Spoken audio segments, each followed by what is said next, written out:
إن الحمد لله نحمده ونستعينه ونستغفره ونعوذ بالله من شرور أنفسنا وسيئات أعمالنا من يهده الله فلا مضل له ومن يضلل فلا هادي له وأشهد أن لا إله إلا الله وحده لا شريك له وأشهد أن محمدا عبده ورسوله أما بعد فإن خير الحديث كتاب الله وخير الهدي هدي محمد صلى الله عليه وسلم وشر الأمور محدثاتها وكل محدثة بدعة وكل بدعة ضلالة وكل ضلالة في النار. أعوذ بالله من الشيطان الرجيم. بسم الله الرحمن الرحيم. قد أفلح من تزكى وذكر اسم ربه فصلى وقال عز من قائل قد أفلح من زكاها وقد خاب من دساها. وجاء عن النبي صلى الله عليه وسلم أنه فرض زكاة الفطر صاعا من طعام وصاعا من شعير على الحر والعبد والصغير والكبير والذكر والأنثى من المسلمين وأمر أن تؤدى بها قبل خروج الناس إلى الصلاة. وعن أبي أمامة رضي الله عنه قال النبي صلى الله عليه وسلم إذا قمت في صلاتك فصل صلاة مودع إلى آخر الحديث. برادران اسلام، دینی اور ملی بھائیوں، نوجوان دوستوں، قابل احترام ماں اور بہنوں، عزیز بچوں، رمضان کا یہ بالکل آخری موقع ہم سے گزر رہا ہے. اس موقع پر ہمیں اور آپ کو چند باتیں خصوصیت کے ساتھ اپنے ذہنوں میں رکھنی ہیں، ان باتوں کا اہتمام کرنا ہے تاکہ ہم اس مہینے کا اختتام اللہ کے کلام کی آیات کی روشنی میں، نبی کریم صلی اللہ علیہ وسلم کی سنت کی روشنی میں کر سکیں اور اللہ تبارک و تعالیٰ کا وعدہ کیا ہوا اجر و ثواب، اس کی رضوان، اس کی مغفرت اور اس کی جنت سے بہرہ ہو سکیں. اللہ تبارک و تعالیٰ سے دعا کرتے ہیں کہ اللہ تبارک و تعالیٰ ہمیں اس مہینے کا اختتام خیر کے ساتھ، بھلائی کے ساتھ، نیکی کے ساتھ کرنے کی توفیق عطا فرمائے، اور اللہ عز و جل ہماری چھوٹی بڑی تمام تر نیکیوں کو، فرض و نفل، مستحبات، تمام نیکیوں کو اللہ تبارک و تعالیٰ قبول فرمائے، اس کا نیک صلہ اور بدلہ ہمیں اور آپ کو دنیا میں آخرت میں عطا فرمائے. آمین رب العالمین. اس موقع پر اس خطبہ جمعہ میں جو باتیں آپ کے سامنے عرض کرنی ہیں وہ 2-3 باتیں، 4 باتیں ہیں، اور یہ اس مہینے سے متعلق ہیں، آج کے دن سے متعلق ہیں، ایسے ہی رات سے متعلق ہیں، کل یا عید کے دن سے متعلق یہ چند باتیں ہیں. دعا ہے کہ اللہ تبارک و تعالی ہم سب کو ان باتوں پر عمل کرنے کی توفیق عطا فرمائے. آمین رب العالمین. سب سے پہلی بات جو آپ کے سامنے عرض کرنی ہے وہ یہ ہے کہ بدقسمتی سے مسلمانوں کے درمیان بہت ساری ایسی چیزیں اسلام کے نام پر، اجر و ثواب کے نام پر، فضیلت کے نام پر داخل ہو گئی ہیں جس کا اللہ تبارک و تعالیٰ کے دین سے،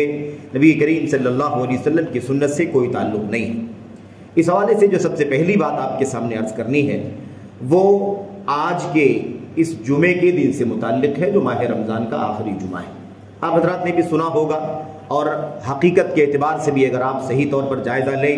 عملی طور پر، تو آج کے اس جمعہ میں جو ماہ رمضان کا آخری جمعہ ہے، اس مہینے کا آخری جمعہ ہے، اس جمعے کے اندر مسجدوں میں کافی بھیڑ اور کافی بڑی تعداد نظر آتی ہے، اور لوگ بہت زیادہ خصوصی اہتمام کر کے آخری جمعہ ادا کرتے ہیں. مسجدوں میں عام طور پر ویسے بھی جمعے کے دنوں میں جمعے کی نماز کے لیے بڑی تعداد اکٹھا ہوتی ہے، مسجدیں تنگ ہو جاتی ہیں، راستوں پر اور ادھر ادھر گلیوں میں نماز پڑھنے کی نوبت آ جاتی. لیکن اس سے بھی کہیں زیادہ بڑھ کر کے آج کے اس آخری جو جمعہ ہے ماہ رمضان کا، اس میں لوگوں کی بھیڑ اور بڑی تعداد دیکھنے کو ملتی ہے. میرے بھائیوں، نمازوں کی پابندی ظاہر ہے کہ مسلمانوں کا سب سے بنیادی کام ہے اللہ کی توحید کے بعد،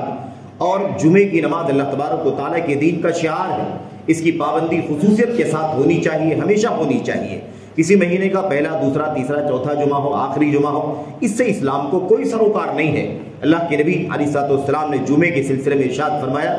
لوگ اپنے جمعے کی نمازوں سے غفلت برتنا چھوڑ دیں، جمعے چھوڑنا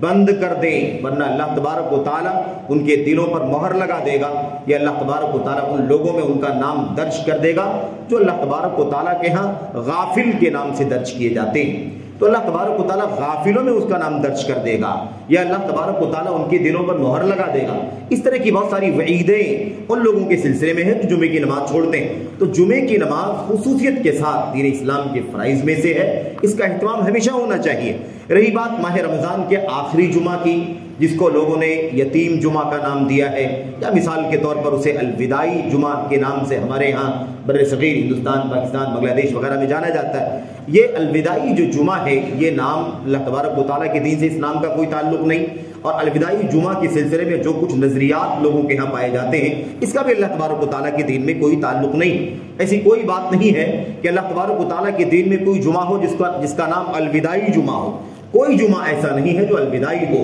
میرے بھائیوں۔ اور یوں تو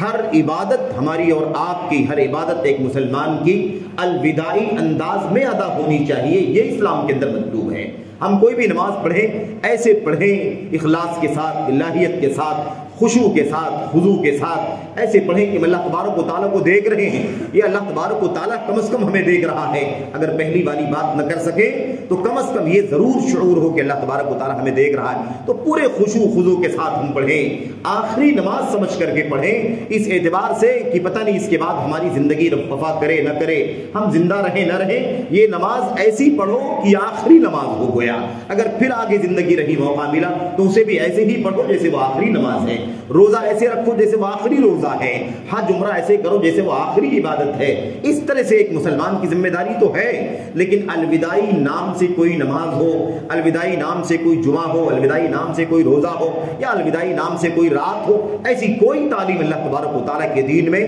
نبی کریم صلی اللہ علیہ وسلم کی سنت میں نہیں ہے۔ اس حوالے سے چند موضوع اور جھوٹی روایتیں ہیں جو مسلمانوں کے درمیان درائی ہیں، اور اسی بنیاد پر یہ عقیدہ بہت سارے مسلمانوں کے بیچ میں پھیل گیا کہ رمضان کے مہینے کا آخری جمعہ، جس کو الوداعی کا نام دے دیا گیا، یہ بڑی فضیلت کا جمعہ ہے، اس کی خصوصی حیثیت ہے، اور الوداعی جمعہ پڑھ لینے سے یا الوداعی جمعہ والے دن کچھ خاص قسم کی عبادت کر لینے سے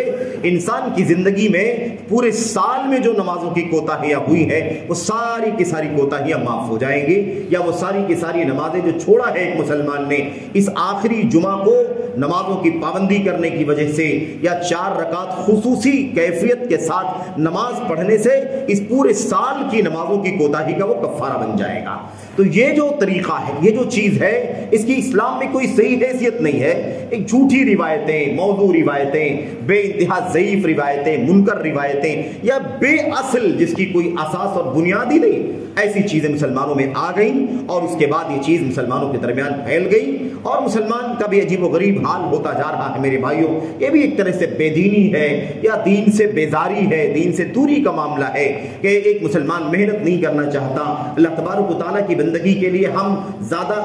سنجیدہ نہیں ہوتے، بلکہ ہم سوچتے ہیں کہ کوئی ایسا لاٹری والے انداز کی کوئی چیز ہمیں مل جائے کہ ہم تھوڑا سا کام کریں اور سارا مسئلہ اس سے حل ہو جائے، یا بالکل تھوڑا سا کام کریں اور زندگی کی ساری مشکلیں ختم ہو جائیں، یا ساری کوتاہیوں کا کفارہ بن جائے۔ اس انداز کی ہماری سوچ بنتی جا رہی ہے، جبکہ مومن مسلمان جو ہوتا ہے وہ اللہ تبارک و تعالیٰ کے حکم کے سامنے سر تسلیم خم کرتا ہے، اپنے آپ کو اللہ تبارک و تعالیٰ کے حکم کے سامنے، اس کے فرمان کے سامنے، اس کی تعلیمات کے سامنے، اس کی مرضیات کے سامنے جھکا دیتا ہے۔ ہر چیز کو آمنا و صدقنا، سمینا و اطاعنا کے ساتھ لیتا ہے۔ اے اللہ، جو کچھ بھی تیری طرف سے ہے، ہمارا ایمان ہے، یقین ہے، ہماری تصدیق ہے، اور جو کچھ بھی تیرا حکم آ گیا ہے ہم اسے سن رہے ہیں، اس کی اطاعت کر، آپ تیری اطاعت کریں گے، کبھی کسی حکم کی مخالفت نہیں کریں گے۔ ایک مومن اور مسلمان کا معنی یہی ہوتا ہے میرے بھائیوں۔ لیکن آج ہماری صورتحال ایسی ہوتی جا رہی ہے کہ ہم لوگ اللہ تبارک و تعالیٰ کی عبادت میں اس طرح کا ماحول دیکھ رہے ہیں،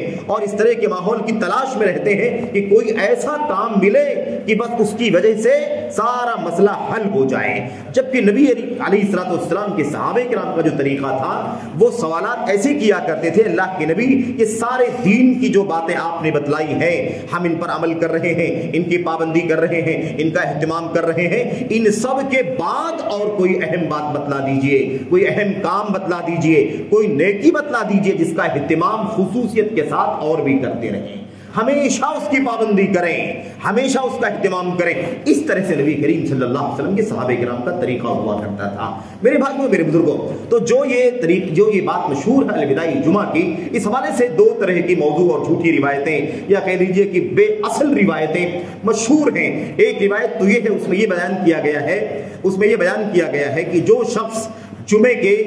رمضان کے آخری جمعے کے دن 5 وقتہ نمازوں کی پابندی کر لے تو پورے سال میں اس نے جتنی نمازوں میں خلل کیا ہے، کوتاہی کیا ہے، غفلت سے کام لیا ہے، یا نہیں پڑھا ہے، یا پڑھا بھی ہے تو اس کا حق نہیں ادا کیا ہے، ان ساری کوتاہیوں کا، ان ساری کمیوں کا، ان سارے خللوں کا کفارہ بن جائے گا وہ آخری جمعہ والے دن 5 وقتہ نمازوں کی پابندی کرنے سے۔ اس کا مطلب کیا نکلتا ہے؟ اس کا مطلب نکلتا ہے کہ آدمی سالہ سال بے نمازی رہے، سالہ سال نماز میں سستی کرے، سالہ سال نماز کا اہتمام نہ کرے، سالہ سال دنیا پرستی میں لگا رہے اور نمازوں کا کوئی کیئر نہ کرے۔ رمضان کا جب آخری جمعہ آئے اور اگر وہ زندہ رہے تو، ورنہ کون جانتا ہے کہ وہ رمضان تک پہنچے گا یا رمضان کے آخری جمعے تک وہ زندہ رہے گا۔ پھر بہرحال جب رمضان میں آخری جمعہ کو پہنچے تو پھر وہ اس دن نماز کی پابندی کر لے، 5 وقتہ نمازوں کی پابندی کر لے۔ جمعے والے دن فجر پڑھے، جمعہ پڑھے، عصر پڑھے، مغرب پڑھے، عشاء پڑھے، ان 5 وقتوں کی نمازوں کی پابندی آخری جمعہ رمضان کا اگر وہ کر لیتا ہے، اخل ما خل بھی، جو بھی نمازوں کی کوتاہی اس نے کی ہے، من سنتہ، پورے سال میں ان سب کا کفارہ بن جائے گا۔ یہ بے نمازی ہونے کی تعلیم ہے، یہ نماز سے غفلت کرنے، نماز چھوڑنے کی ترغیب ہے میرے بھائی۔ تو یہ ایک عجیب و غریب بات، یہ روایت بے اصل ہے، گھڑی ہوئی ہے، ناقابل اعتبار روایت ہے۔ ایسی ایک دوسری روایت بھی اسی معنی کی بیان کی جاتی ہے کہ جو شخص جمعے کے دن، رمضان کے آخری جمعے کے دن 4 رکعت خصوصی نماز پڑھ لے،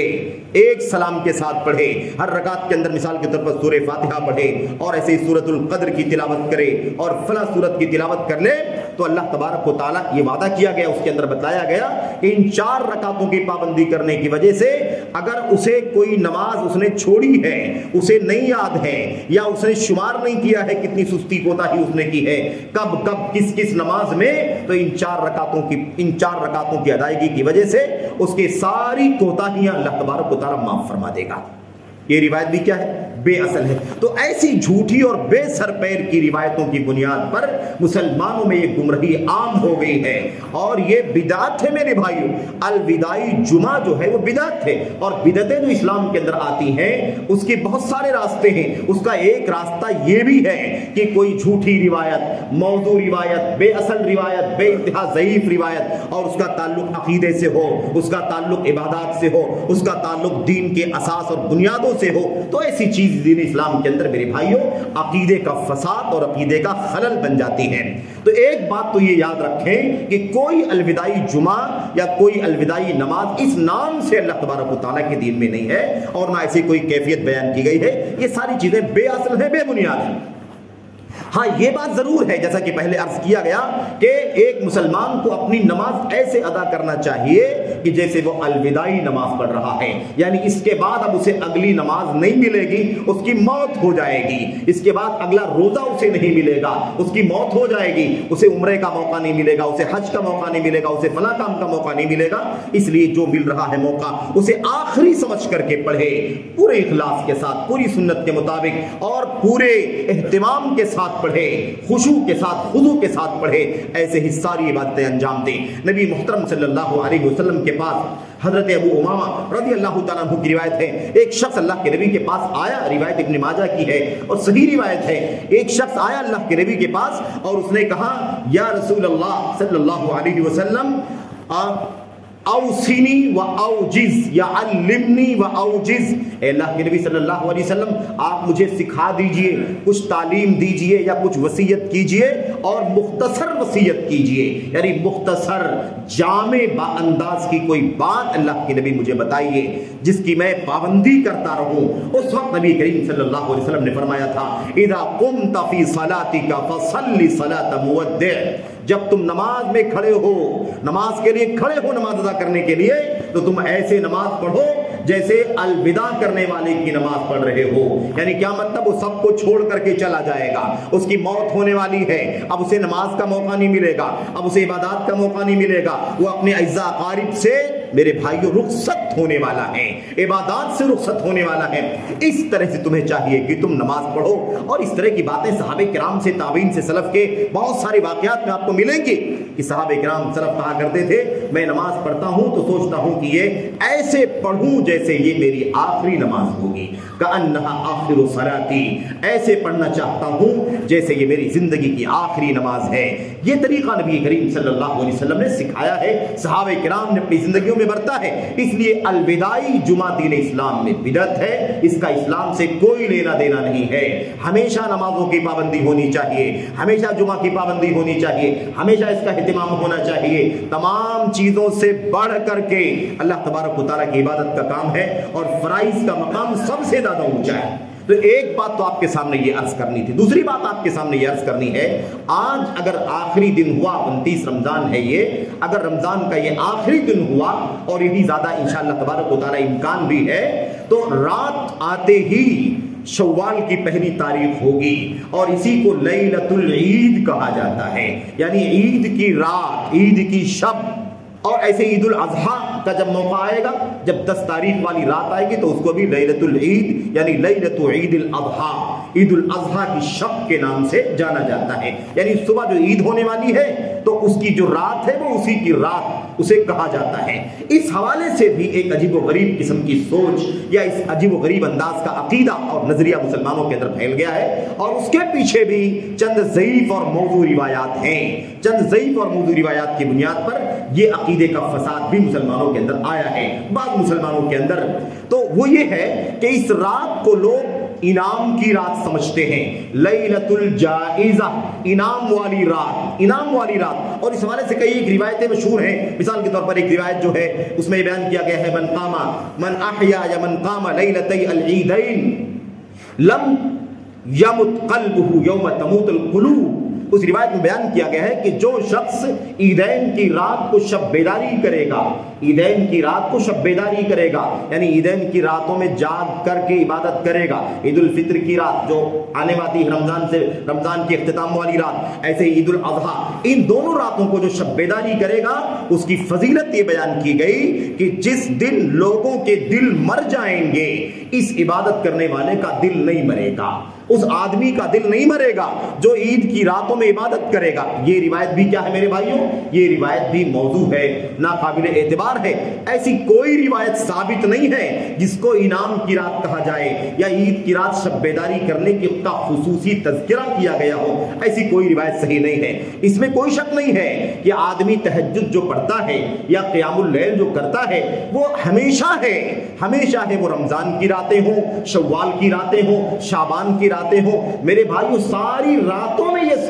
اللہ کے نبی صلی اللہ علیہ وسلم کی سنت اور اللہ تبارک و تعالیٰ کی یہ عبادت جو نفلی عبادت ہے, قیام اللیل, تہجد جس کو ہم کہتے ہیں, تراویح کہتے ہیں, صلاۃ اللیل کہتے ہیں, یہ ہمیشہ مشروع ہے. تو جیسے رمضان کی آخری تاریخ کو مشروع ہے, ایسے ہی شوال کی پہلی تاریخ کو بھی مشروع ہے. اس میں کوئی شک نہیں ہے. تو جو پڑھتے ہیں وہ پڑھیں, یا جو پڑھنا چاہتے ہیں وہ پڑھیں, اس میں کوئی شک نہیں ہے. لیکن اس نام سے جو روایت بیان کی جاتی ہے کہ جو عید کی راتوں میں جاگے گا اس کی یہ فضیلت ہے کہ جس دن سارے دل مر جائیں گے اس کا دل نہیں مرے گا, ایسی کوئی روایت اللہ کے نبی علیہ الصلوۃ والسلام سے ثابت نہیں ہے. اس کو علامہ شوکانی رحمۃ اللہ علیہ نے اسے موضوعات کے اندر نقل فرمایا ہے. بہرحال میرے بھائیوں, تو ایک بات تو یہ ہو گئی. ایسے یہ بیان کیا جاتا ہے کہ یہ رات جو ہے وہ انعام والی رات ہے, انعام والی رات. واقعہ بیان کیا جاتا ہے, روایت بیان کی جاتی ہے کہ جب عید کا دن ہوتا ہے, یعنی عید کی تاریخ آ جاتی ہے, شوال کی ایک تاریخ لگ جاتی ہے, چاہے وہ رات ہو یا صبح عید کا دن ہو, اس دن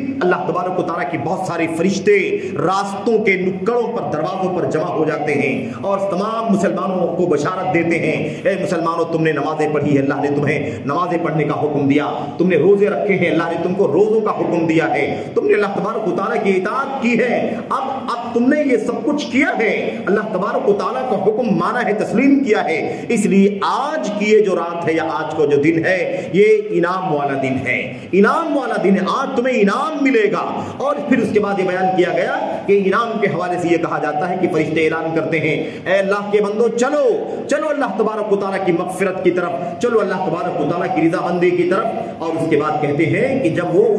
اس رات کو عبادت کرتا ہے، جو عید کی رات ہوتی اس رات کو عبادت کرتا ہے، تو اس کے بعد یہ اعلان ہوتا ہے کہ جاؤ آج تمہاری مغفرت ہو گئی، اور تمہیں آج کی رات یہ انعام دیا جا رہا ہے کہ تمہاری مغفرت ہو گئی، تمہاری بخشش ہو گئی۔ تو میرے بھائیوں ایسی کوئی بات اس نام سے نبی کریم صلی اللہ علیہ وسلم کے یہاں ثابت نہیں ہے۔ رہی بات اللہ تبارک و تعالیٰ کی عبادت کی، تو عبادت ہمیشہ مشروع ہے، اور ہر مسلمان کو چاہیے کہ نبی کی سنت کے مطابق عبادات انجام دے،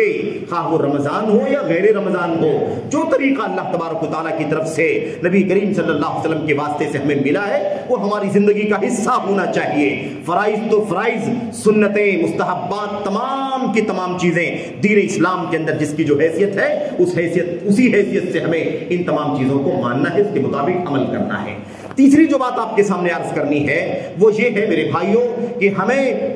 جب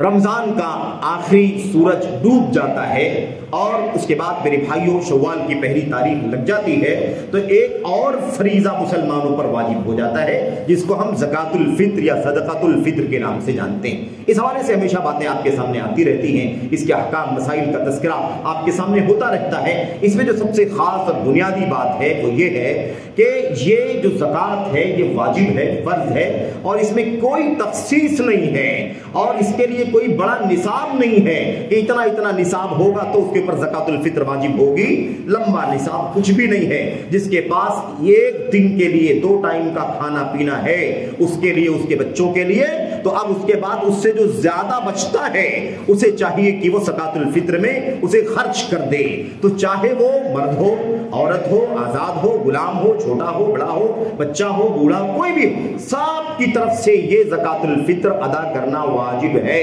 بلکہ حضرت عثمان غنی رضی اللہ تعالیٰ عنہ کے بارے میں آتا ہے کہ اس معاملے میں وہ اتنا زیادہ ادا کرنے کی کوشش کرتے تھے، اس پر عمل کرتے تھے کہ جو بچہ ابھی پیدا نہیں ہوا ہے، حالت حمل میں ہے، اس کی طرف سے بھی ادا کر دیا کرتے تھے، کیونکہ گرچہ بھی پیدا نہیں ہوا ہے لیکن انشاءاللہ تبارک و تعالیٰ وہ اپنی آنکھیں کھولے گا، اس اعتبار سے وہ اس کی طرف سے بھی ادا کر دیا کرتے تھے۔ تو اللہ کے نبی صلی اللہ علیہ وسلم نے یہ زکوٰۃ الفطر ایک خاص مقصد سے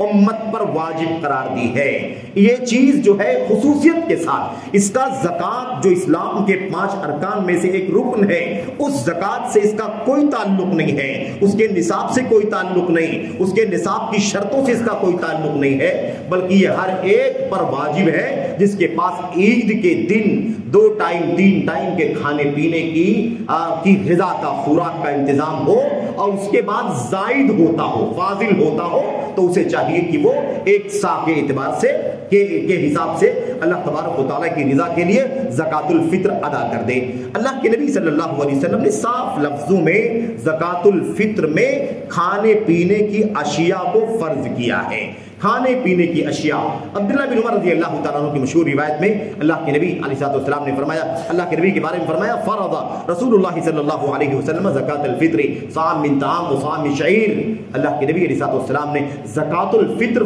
فرض کیا ہے، زکوٰۃ الفطر فرض کیا ہے 1 صاع جو میں سے یا 1 صاع کھانے میں سے۔ کھانے سے مراد گیہوں ہے، اور اناج کے لیے سب سے زیادہ معروف جو غذا اس دور میں تھی وہ گیہوں تھی، اسے کھایا جاتا تھا، جو کا استعمال کیا جاتا تھا۔ ایسے اور بہت ساری چیزوں کا ذکر اللہ کے نبی صلی اللہ علیہ وسلم کی حدیثوں میں آیا ہوا ہے، مثال کے طور پر کھجور کا ذکر آیا ہوا ہے، ایسے ہی میرے بھائیوں پنیر کا ذکر آیا ہوا ہے، اور ایسے ہی کشمش کا، زبیب کا ذکر آیا ہوا ہے۔ یہ 5 چیزیں ایسی ہیں جن کا نام اللہ کے نبی کی حدیث میں آیا ہوا ہے۔ بعض علماء تو یہاں تک کہتے ہیں کہ انہی میں سے ادا کرنا ہے، لیکن عام طور پر محدثین نے یہ بات کہی ہے کہ ان کا نام اس لیے آیا ہے کیونکہ اس زمانے میں عرب کے ماحول میں یا نبی کریم صلی اللہ علیہ وسلم کے آس پاس جو ماحول تھا اس میں یہی چیزیں عام طور پر غذا کے طور پر استعمال کی جاتی تھی۔ تو آج اگر یہ چیزیں غذا ہیں تو اس میں سے ادا کیا جائے، اور اگر وہ غذا نہیں ہے تو جو چیزیں عام طور پر ہماری غذا ہے، اسے عام طور پر ہم کھاتے پیتے ہیں، ان میں سے ہمیں چاہیے کہ ہم 1 صاع کے اعتبار سے ادا کریں۔ 1 صاع کے اعتبار سے ہر شخص کی طرف سے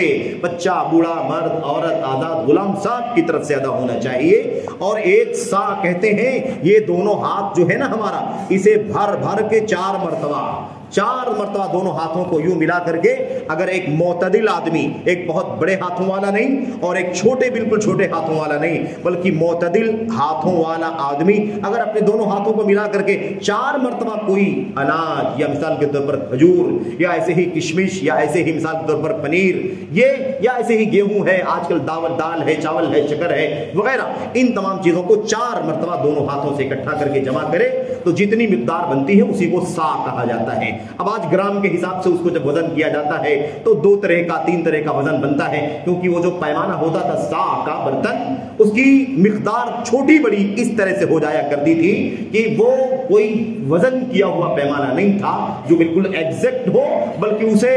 لوہے کے پترے سے اسے لوہار پیٹ کر کے بناتا تھا, تیار کرتا تھا. کبھی کچھ چھوٹا ہو جاتا اور کبھی کچھ بڑا ہو جاتا. اسی اعتبار سے لوگوں کے یہاں وزن میں فرق دکھائی دیتا ہے. مدینے کا جو سا تھا اس کی مقدار تھوڑی سی بڑی ہے اور جو عراق وغیرہ کا سا تھا اس کی مقدار تھوڑی سی چھوٹی ہے. تو بہرحال اس کا جو اندازہ ہے صحیح سنت کے مطابق وہ یہی 4 مد یعنی 4 مرتبہ دونوں ہاتھوں کو بھر کر کے اسی کو سا کہتے ہیں. اگر کسی کو اطمینان نہ ہو تو ایسے بھی کر سکتا ہے, کوئی حرج کی بات نہیں, اور اگر آسانی کے ساتھ کرنا چاہتا ہے تو تقریباً اس کی مقدار 2.5 کلو سے 3 کلو کی مقدار بنتی ہے. آدمی کو چاہیے کہ وہ جو بھی وہ کھاتا پیتا ہے ان میں سے کوئی بھی چیز نکال دے. یہ سب سے زیادہ معتدل بات ہے جو اس مسئلے کے حوالے سے امت کے علماء نے کہی ہے. بہرحال اس حوالے سے جو سب سے خاص بات ہے وہ یہ ہے کہ زکوٰۃ الفطر کا جو مقصد ہے اس مقصد کو سامنے رکھتے ہوئے اس کے احکام طے کیے گئے ہیں. اس کا مقصد یہ نہیں ہے کہ لوگوں کے کپڑے کا انتظام ہو جائے, لوگوں کی فیس کا انتظام ہو جائے, لوگوں کے چپل جوتوں کا انتظام ہو جائے یا لوگوں کی اور کسی چیز کا انتظام ہو جائے. نہیں, اس کا جو مقصد ہے وہ اللہ کے نبی صلی اللہ علیہ وسلم نے اپنی حدیث میں بیان فرمایا ہے. آپ نے فرمایا طہرۃ للصائم من اللغو والرفث وطعمۃ للمساکین. 2 مقصد سے زکوٰۃ الفطر کی فرضیت ہوئی ہے. ایک مقصد ہے ہمارے اور آپ کے روزوں میں جو چھوٹی چھوٹی غلطیاں ہو جاتی ہیں, جو کبھی زبان غلط استعمال ہو جاتی ہے یا نگاہ کبھی غلط استعمال ہو جاتی ہے یا اس طرح کی اور کوئی کوتاہی کبھی کبھار ہو جاتی ہے,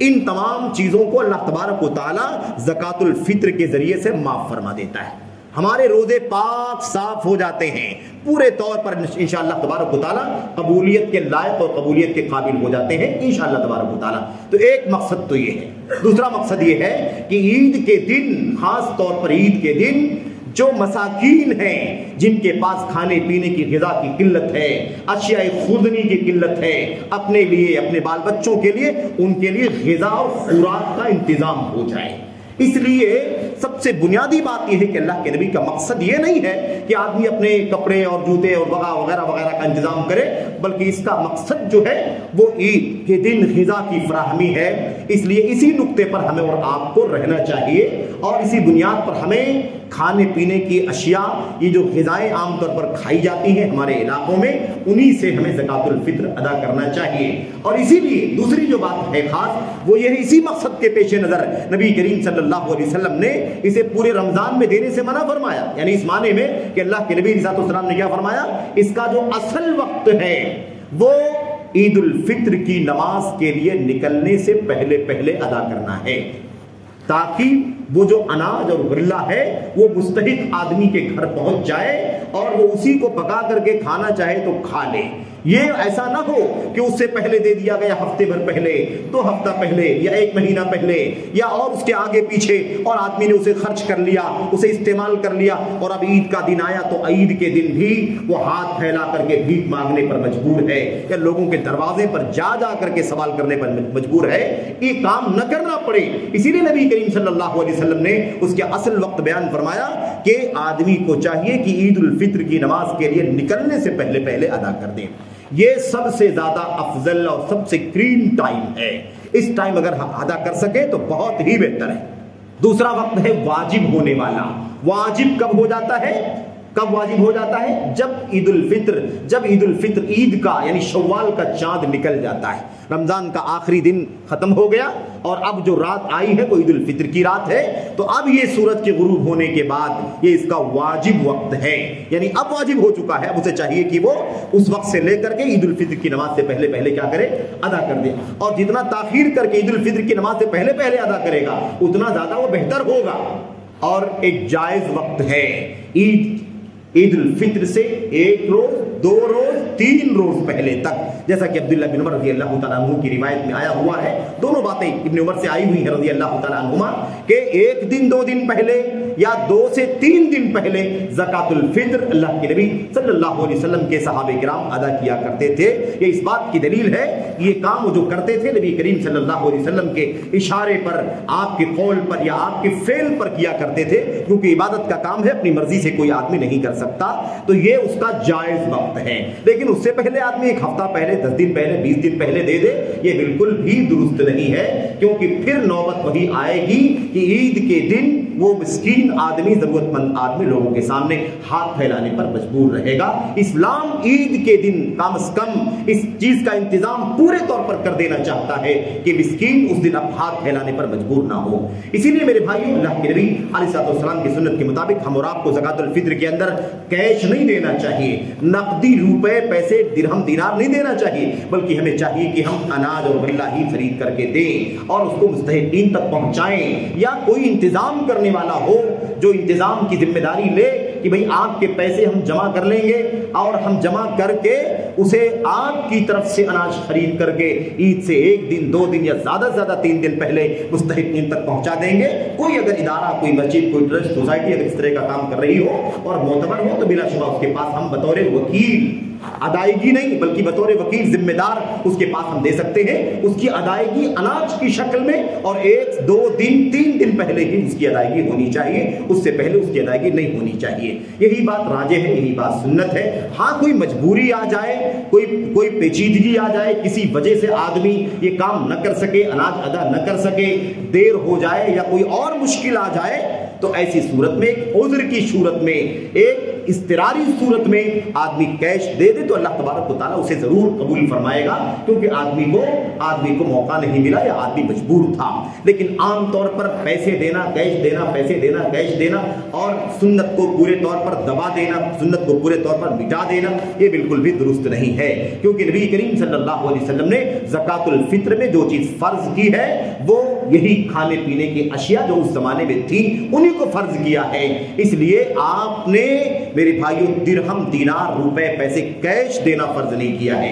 اللہ کے نبی کے زمانے میں دینار بھی تھا، درہم بھی تھا، لیکن اس کے باوجود نبی کریم صلی اللہ علیہ وسلم نے یہ نہیں فرمایا کہ لوگ 2 درہم دے دیا کرو یا مثال کے طور پر اس سے کم زیادہ دے دیا کرو۔ آپ نے فرض کیا تو صاع کی مقدار، اتنا کھانے پینے کا سامان، چاہے وہ کھجور ہو، پنیر ہو یا کشمش ہو یا مثال کے طور پر جو ہو، گیہوں، آج کے زمانے میں اور جو کھانے پینے کی چیزیں ہیں وہ دے دی جائیں۔ یہ نبی کریم صلی اللہ علیہ وسلم کی سنت کا، آپ کی حدیث کا مقصود ہے، اس لیے اس کا خیال ہونا چاہیے۔ اس سلسلے میں غفلت کرنا مناسب نہیں ہے۔ بہت سارے لوگ کہتے ہیں کہ کیش دینا افضل ہے، مسکین جو ہے اس کو اپنے مختلف کاموں میں استعمال کر لے گا، چاہے گا تو اناج خرید لے گا، چاہے گا تو کپڑا خرید لے گا، چاہے گا تو چپل خرید لے گا۔ یہ جو انسان کی دیگر ضروریات ہیں، مساکین کی، فقراء کی ضروریات، اس کے لیے زکوٰۃ کا وہ فنڈ ہے جو دین اسلام کے اندر ایک رکن کی صورت میں فرض کر دیا گیا ہے، وہاں سے اسے پورا کیا جائے گا، وہاں سے اس کی ضرورت پوری کی جائے گی۔ یہ جو زکوٰۃ الفطر ہے اس کا مقصد میرے بھائیوں صرف اور صرف یہی ہے کہ عید الفطر کے دن مساکین ہاتھ نہ پھیلانے پر مجبور۔ اس لیے ہمیں اس بات کو یاد رکھنا ہے۔ اور دوسری بات یہ ہے کہ ہم سنت کے پابند ہیں، سنت میں اللہ کے نبی نے یہی ساری چیزیں فرض کی ہیں، کیش یا مثال کے طور پر درہم و دینار یا روپے پیسے فرض نہیں کیے ہیں، جبکہ تھا ان تمام چیزوں کا امکان، نبی کے سامنے ساری چیزیں موجود تھی، لیکن پھر بھی آپ نے ساری چیزیں فرض نہیں کی ہیں۔ یہ میرے بھائیوں دوسری بات تھی جو زکوٰۃ الفطر کے سلسلے میں تھی، اور الحمدللہ اللہ کا شکر ہے کہ ہماری مسجدوں میں عام طور پر اس کا انتظام ہے، مسجدوں میں لا کر اپنی اناج کے تھیلے یا مثال کے طور پر وہ مقدار جو لا کر کے دینا چاہتے ہیں وہ دے دیں، اور الحمدللہ جماعت کی ذمہ داران کی طرف سے اس کا انتظام ہے، اور اسے وہ ایک نظم کے ساتھ عید کی رات میں ہی مستحقین تک، فقراء تک، مساکین تک پہنچا دیا کرتے ہیں۔ تو اللہ تبارک و تعالیٰ جزائے خیر عطا فرمائے ہمارے منتظمین کو، ہمارے ذمہ داران کو جماعت کے، کہ جنہوں نے اتنا بہترین انتظام کیا ہے۔ آپ کو ہم کو کوئی ضرورت نہیں ہے الجھن کی، اپنا اناج، اپنی زکوٰۃ الفطر کا غلہ یا جو بھی وہ دے رہے ہیں وہ لا کر کے جمع کر دیں اعلان کے مطابق مسجدوں میں، اور اس اعتبار سے وہ زکوٰۃ الفطر سنت کے مطابق انشاءاللہ تبارک و تعالیٰ ادا کر سکیں گے۔ چوتھی اور آخری بات جو آپ کے سامنے کرنی ہے اختصار کے ساتھ، وہ یہ ہے کہ میرے بھائیوں، عید کا جو دن ہے یہ اللہ تبارک و تعالیٰ کے حمد کا دن ہے، اللہ تبارک و تعالیٰ کی شکریہ کا دن ہے، اللہ تبارک و تعالیٰ کی تسبیح کا دن ہے۔ اللہ تبارک و تعالیٰ نے اسی لیے ہمیں رمضان کے اختتام کے بعد شوال کی پہلی تاریخ کو پھر اللہ تبارک و تعالیٰ نے ہمیں 2 رکعت نماز ادا کرنے کا حکم دیا ہے۔ عید الفطر کی نماز، عید الاضحیٰ کی نماز، یہ صحیح رائے کے مطابق دلائل کی روشنی میں واجب ہے۔ اللہ کے نبی صلی اللہ علیہ وسلم کی سنت سے، سیرت سے اسی بات کا پتہ چلتا ہے۔ تو خلاصے کلام یہ ہے، ایسی تکبیرات آپ دیکھیے کہ تکبیرات کی آواز بلند ہونی چاہیے۔ غروب آفتاب کے ساتھ ہی ہمیں کیا کرنا چاہیے؟ اللہ اکبر اللہ اکبر اللہ اکبر لا الہ الا اللہ واللہ اکبر وللہ الحمد۔ یہ میرے بھائیو تکبیرات کی آواز بلند ہونی چاہیے، کیونکہ تکبیر کا دن ہے، اللہ کی بڑائی کا دن ہے۔ اللہ تبارک و تعالیٰ نے جب رمضان کے احکام اور مسائل بیان فرمائے تو اللہ تعالیٰ نے کیا فرمایا؟ لِتُكَبِّرُوا اللَّهَ عَلَى مَا هَدَاكُمْ وَلَعَلَّكُمْ تَشْكُرُونَ۔ اللہ تبارک و تعالیٰ نے یہ ساری چیزیں، یہ رمضان کے روزے فرض کیے اور اس کے اندر قرآن کریم اترا جس کے اندر ہدایات ہیں، جس کے اندر دلیلیں ہیں، جس کے اندر ایمان کی نشانیاں ہیں، فرقان ہے۔ اللہ تبارک و تعالیٰ نے فرمایا یہ اس لیے ہے اللہ تبارک و تعالیٰ، تاکہ تم اللہ تعالیٰ کا شکریہ ادا کرو، تاکہ تم اللہ تبارک و تعالیٰ کی توفیق پر، جو اللہ نے رمضان کی توفیق عطا فرمائی، روزوں کی، قیام اللیل کی، ایسے ہی قرآن کریم کی تلاوت کی، اعتکاف کی، تسبیحات و اذکار کی، اور ایسے ہی میرے بھائیوں، میرے بزرگوں، جو ہم قرآن کی تلاوت کرتے ہیں، ان تمام چیزوں کی صدقات و خیرات کی جو توفیق اللہ تبارک و تعالیٰ نے عطا فرمائی ہے، اس توفیق پر اللہ تبارک و تعالیٰ کی کبریائی، اللہ تبارک و تعالیٰ کی بڑائی کا اعلان ہونا چاہیے۔ تو لِتُكَبِّرُوا اللَّهَ عَلَى مَا هَدَاكُمْ، تاکہ تم اللہ تعالیٰ کی بڑائی بیان کرو، اللہ کی تکبیرات بلند کرو اس چیز پر جو اللہ نے آپ کو توفیق عطا فرمائی ہے، وَلَعَلَّكُمْ تَشْكُرُونَ، اور تاکہ تم اللہ تبارک و تعالیٰ کا شکریہ ادا کرو۔ تو یہ شکریہ کا دن ہے۔ ایسا نہ ہو کہ ہم رمضان میں تو بڑی پابندی کرتے رہے اور عید کا دن آیا تو ہم پورے طور پر آزاد ہو گئے کہ آج عید کا دن ہے۔ عید کا دن ہے، آزادی کا دن نہیں ہے، خوشی کا دن ہے، اللہ تبارک و تعالیٰ کی حمد کا دن ہے۔ اس لیے منکرات کے ساتھ، ایسے ہی گناہوں کے ساتھ یہ دن نہیں گزرنا چاہیے۔ ایسا نہ ہو کہ ہم نے 5 وقتہ نمازوں کی پابندی کے ساتھ ادائیگی کی ہے رمضان میں، اور عید والے دن ہی ہم نمازوں میں غفلت کرنا شروع کر دیں، ہماری فجر کی نماز ضائع ہو جائے سونے میں یا گپ شپ کرنے میں یا دیگر گھومنے پھرنے اور دیگر دنیوی کام کاج میں ہماری ظہر کی نماز ضائع ہو جائے۔ ایسا ہرگز نہیں ہونا چاہیے۔ ایسا نہ ہو کہ میرے بھائیوں اب عید کے دن ہم گانے بجانے میں لگ جائیں، ایسا نہ ہو کہ ہم عید کے دن میرے بھائیوں فوٹوگرافی میں لگ جائیں، ہم عید کے دن منکرات میں لگ جائیں، اختلاط مرد و زن میں لگ جائیں، یا مثال کے طور پر فلمیں دیکھنے میں لگ جائیں، یا ایسے ہی اور دیگر بہت سارے منکرات ہیں۔ ایسا نہ ہو کہ عید کا دن جو اللہ تعالیٰ کے حمد کا دن ہے، اللہ کی شکریہ کا دن ہے، وہ دن گناہوں میں گزر جائے۔ یہ چیز نہیں ہونی چاہیے۔ اللہ تبارک و تعالیٰ سے دعا ہے کہ اللہ عز و جل ہمیں اور آپ کو رمضان کی ان بابرکت ساعتوں سے مزید فائدہ اٹھانے کی توفیق عطا فرمائے اور اس کے آداب کا خیال کرنے کی توفیق عطا فرمائے۔